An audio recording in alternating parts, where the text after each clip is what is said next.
Dersimizi davamlaştırmaz, hürmetlik vatandaş. Bugün çizgiler 2022 yıl 3. ayının 17. günü vatandaşı.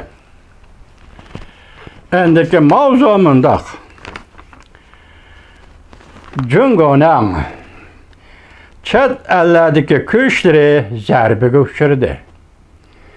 Amerika Adliye Ministerliği 5 nəfəri Cungolub. Cungo Kompartiyasının məxfi saxçılarına ayıp namı turğuzdu.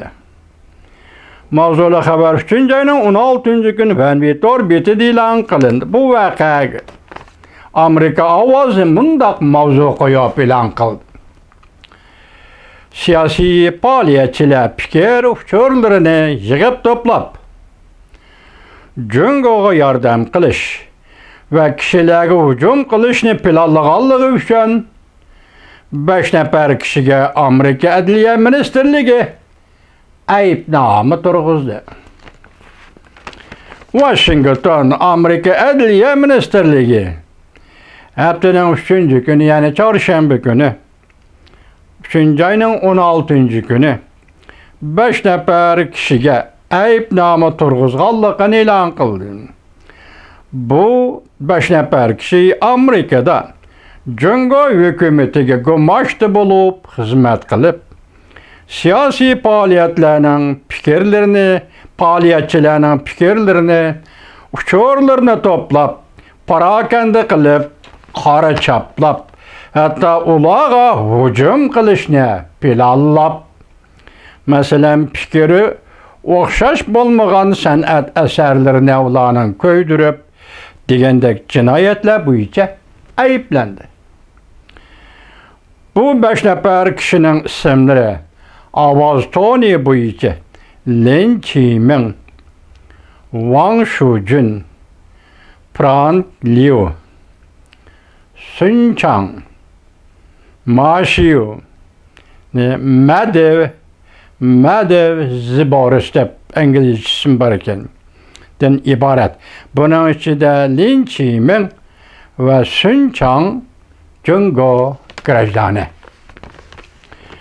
Ularning qanunsuz hareketleri arqılı ayıplanğuchilarning ve ular bilan sheriklashuchilar Cunhua Xalq Cumhuriyetining yuqori besimlik siyosatini Amerikaga tuprog'iga elib kelguchilardir. Adliya Ministerligi New York Sharqi rayon taftişi Brown Peace çarşamba günü tushdan keyin axborot e'lon qilish yig'inida yuqorida ko'rsatdi. Davlat Majlisi saylamiga qatnashmoqchi bo'lgan bir nafar kishiga qora chaplash va uningga zo'ravonlik qilishga urindi.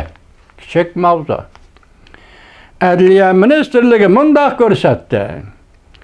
Ayıplanguchi Lin Qiming Cungo'nun bexatarlik ministerligiga xizmat qiladi, anfantinga xizmat qiladi. 2021 yılı 9. ayda o New York xususiy razvedkani yallab elib Davlat Majlisi saylamiga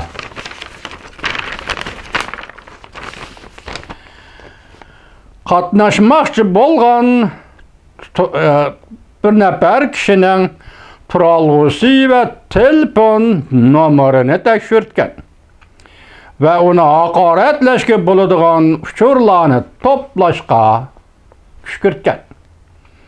O'sha odamni haqoratlashga bo'ladigan uchurlarni to'plashga kushkirtgan. Adliya Ministerligi bu ziyonkashlikka uchrag'uchining ismini tilga olmadi. Lekin bayonotda tasvirlashi va matbuotda naql elishidan qaraganda Adliya Ministerligining ichidagi xodimlarning so'zlari oshkorlandiki, bu kishi dal hozir Davlat Majlisi saylamiga qatnashmoqchi bo'layotgan sobiq Tiananmen harakati o'quvchilarining rahbarlaridan biri. Amerika Quruqlik armiyasining pensioneri mayor Xiong Yan idi. Adliya Ministerligining uchuri oshkorlandiki, Lin Qiming Bu yallap algan hususi razvedchikka mundaq degan. Men ve Jungo taraf Pyongyanning bu yıl 6. ayda dastlabki saylamda saylanishini, Davlat Majlisiga saylamda saylanishini umid qilmaymiz. Lin Chimin yana mundaq degan. Agar Pyongyanning qadri-qimmatiga ta'sir ko'rsatadigan, haqoratlashga bo'ladigan so'z ibora uchurlarni tapalmaganda cinsiyet setçiligi hesap çıkıp köpçüket.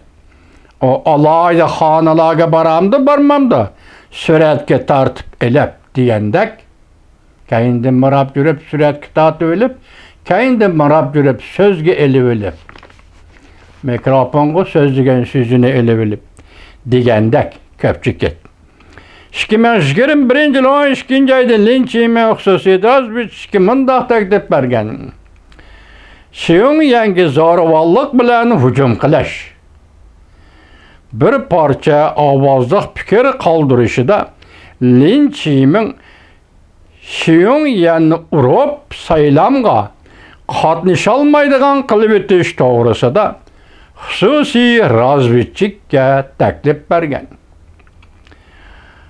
Yoki mashina vaqasi paydo qilish to'g'risida taklif bergan.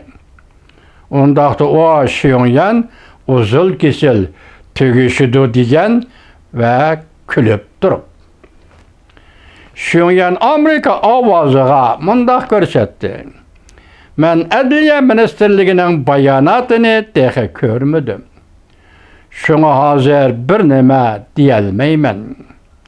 Lekin u yana mundaq ko'rsatdi. Men o'tmishda ko'p vaqtimni askariy qismda xizmat qilish bilan o'tkazdim.